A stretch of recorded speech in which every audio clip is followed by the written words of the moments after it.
Praise the Lord. ഇന്നത്തെ വചനചിന്തയ്ക്കായി സങ്കീർത്തനങ്ങൾ 40-ാം അധ്യായം 17-ാമത്തെ വാക്യം. ഞാനോ എളിയവനും ദരിദ്രനുമാകുന്നു, എങ്കിലും കർത്താവ് എന്നെ വിചാരിക്കുന്നു. നീ തന്നെ എന്റെ സഹായവും എന്നെ വിടുവിക്കുന്നവനുമാകുന്നു. ഈ പ്രഭാതത്തിൽ ഈ വചനം നമ്മെ ഉറപ്പിക്കട്ടെ. ഈ ലോകത്തിലുള്ള ആരും നമുക്ക് വേണ്ടി വിചാരപ്പെടുന്നില്ലെങ്കിലും, ആരും നമ്മെ ശ്രദ്ധിക്കുന്നില്ലെങ്കിലും നാം ഭാരപ്പെടേണ്ട ആവശ്യമില്ല. കാരണം നമ്മുടെ കർത്താവ് നമുക്ക് വേണ്ടി വിചാരപ്പെടുന്നുണ്ട്. മനുഷ്യൻ നമ്മുടെ അവസ്ഥ കണ്ട് നമ്മെ തള്ളിക്കളഞ്ഞേക്കാം, എന്നാൽ നമ്മുടെ ദൈവത്തിന് നമ്മുടെ എളിയ അവസ്ഥയും ദാരിദ്ര്യവും അറിയാം. ദാവീദ് രാജാവ് ഏറ്റു പറഞ്ഞതുപോലെ, ഞാൻ എളിയവനും ദരിദ്രനുമാവുന്നു, എങ്കിലും കർത്താവ് എന്നെ വിചാരിക്കുന്നു. എല്ലാവരും കല്ലെറിഞ്ഞ് ഓടിക്കുന്ന ഒരു കാക്കയെ പോലും ദൈവം വിചാരപ്പെടുന്നുണ്ടെങ്കിൽ അവിടുത്തെ സ്വന്തം മക്കളായ നമ്മെ അവിടുന്ന് ഉപേക്ഷിക്കുമോ? തന്റെ ശിഷ്യനായ പത്രോസ് തനിക്ക് നികുതി കൊടുക്കുവാനുള്ള പണത്തെക്കുറിച്ച് വിചാരപ്പെടുന്നതിന് മുമ്പ് തന്നെ, പോകുക, കടലിൽ ചൂണ്ടലിടുക, ആദ്യം കിട്ടുന്ന മീന്റെ വായിൽ ഒരു ചതുർദമ പണം നീ കണ്ടെത്തും എന്ന് യേശു പറഞ്ഞു അവനു വേണ്ടി കരുതി.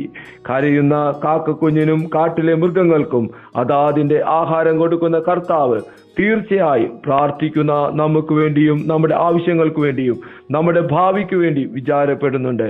പിന്നെ എന്തിനാണ് ആശങ്കപ്പെടുന്നത്? ഈ ലോകത്തിൽ നാം ഒറ്റയ്ക്കാണെന്നോ, ആരും നമ്മെക്കുറിച്ച് വിചാരപ്പെടുന്നില്ലെന്നോ നാം ഇനി ചിന്തിക്കരുത്. നമുക്ക് വേണ്ടി കരുതുന്ന, നമ്മെ വിടുവിക്കുന്ന, നമ്മുടെ സഹായമായി തീരുന്ന ഒരു ദൈവം, ഒരു കർത്താവ് നമുക്കുണ്ട്. ആ ദൈവത്തിൽ പൂർണ്ണമായി ആശ്രയിക്കുക.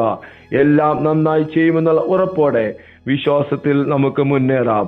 കർത്താവിന്റെ കരുതൽ നമ്മുടെ ഓരോ ദിവസത്തെയും അനുഗ്രഹമാക്കി തീർക്കട്ടെ. ഈ വലിയ പ്രത്യാശയോടെ, വലിയ വിശ്വാസത്തോടെ നമുക്ക് ഒരുമിച്ച് പ്രാർത്ഥിക്കാം. സ്വർഗീയ പിതാവേ, ഞങ്ങൾ ഒരുമിച്ച് പ്രാർത്ഥിക്കുന്നു. ഞങ്ങളെ കേൾപ്പിച്ച നല്ല ദൈവ ശബ്ദത്തിനായി സ്തോത്രം. ഈ നാൾ വരെ അങ്ങ് ഞങ്ങൾക്കായി കരുതിയ അങ്ങയുടെ വിചാരങ്ങൾക്കായി ഞങ്ങൾ നന്ദിയോടെ സ്തോത്രം ചെയ്യുന്നു.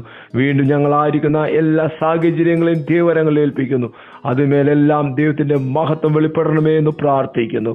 ഈ ദൈവശബ്ദം കേട്ട ഓരോ മക്കളെയും യേശുവിന്റെ നാമത്തിൽ അനുഗ്രഹിച്ച് പ്രാർത്ഥിക്കുന്നു.